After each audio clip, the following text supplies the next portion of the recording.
I mean, anything can work if you put enough thought, effort into it. But what people don't like at a fundamental level is that this is an unaccountable board, unelected, that makes exclusive decisions over how to manage 15% of the property in Ottawa and a good chunk of property across the river as well.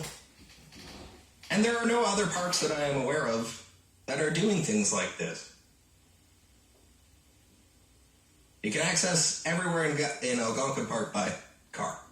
It's not next to a major city, but you can access it by car. It's supposed to be a public park. So if you want better cycling infrastructure, build it. That's my point. Not to mention,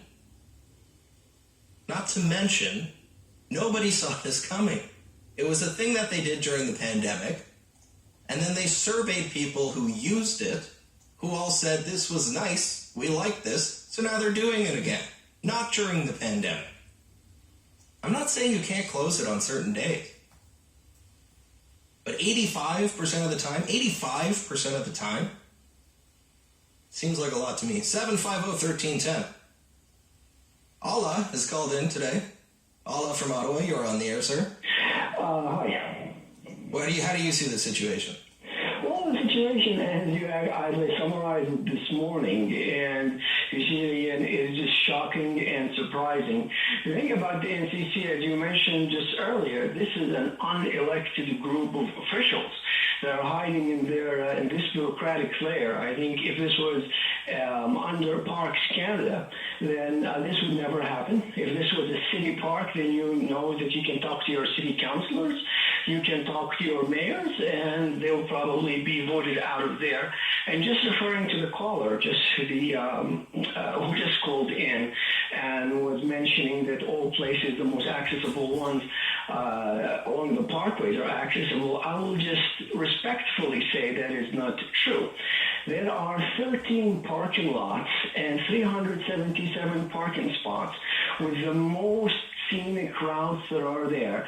So in terms of the Pink Lake, it's not accessible. You have to go Parkway Notch Road and walk about 5 kilometers or 6 kilometers, or from the bottom another 6 kilometers. The Champlain Lookout, you have to park at P2 and take another 8 to 10 kilometers to go uphill. King Mountain, another 5 or 6 kilometers. There's also all the picnic areas and the trails at Lake Mulvey Hill.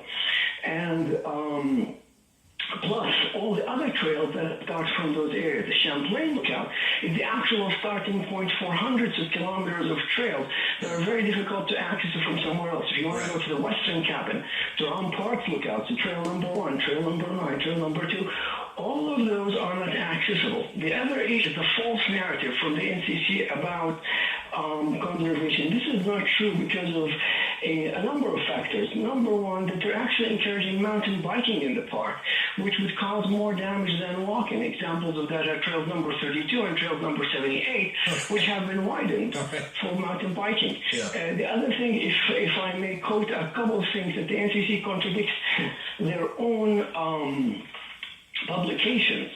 And I'm quoting directly from an NCC publication. The NCC publication, Gatineau Park Sustainable Transportation Plan, August 2015. And that quotes the analysis of traffic volumes in Gatineau Park showed that apart from full Rhapsody period, the first 3 weeks of October, there are no major traffic problems in the park. It's the capacity of the parking lots rather than the capacity of the park roads, which limits the number of vehicles in the park. Section 3.2, analysis of trips. Right. Also, right. And the same thing, just one more quick quote. Okay, yeah. The same thing, the Gatineau Park Sustainable Transportation Plan, August 2015. Environmental impacts are related mostly to the road infrastructure than the traffic that travels on it. So why do you actually close the park when there is no traffic on the weekdays and open it for half days for those 3 weeks that is crowded in the fall? The one more mention is the NCC had a public consultation meeting on January 24th, where almost everyone who was there on that Zoom meeting just scolded them for is that right? these Okay. closures. Yeah. And we asked them multiple ones, so why is the shuttle limited and it's running on the weekends? Okay. Why don't you run it Yeah. during the weekdays? And what did they say? What did they say to that? Okay, so listen to this. There isn't enough ridership on the weekdays to justify the Oh show. my God. So if my there's God. that much traffic there, they can't get STO to take it. Why do you close it on the weekdays? I personally have been leading groups and going to Gatling Park for 14, 15 years.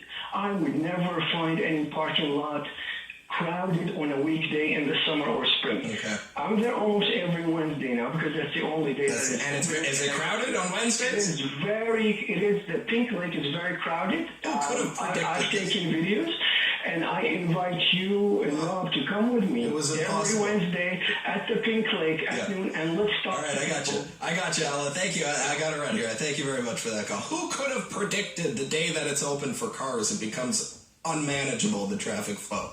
It was impossible to see this coming. If only we had had a crystal ball.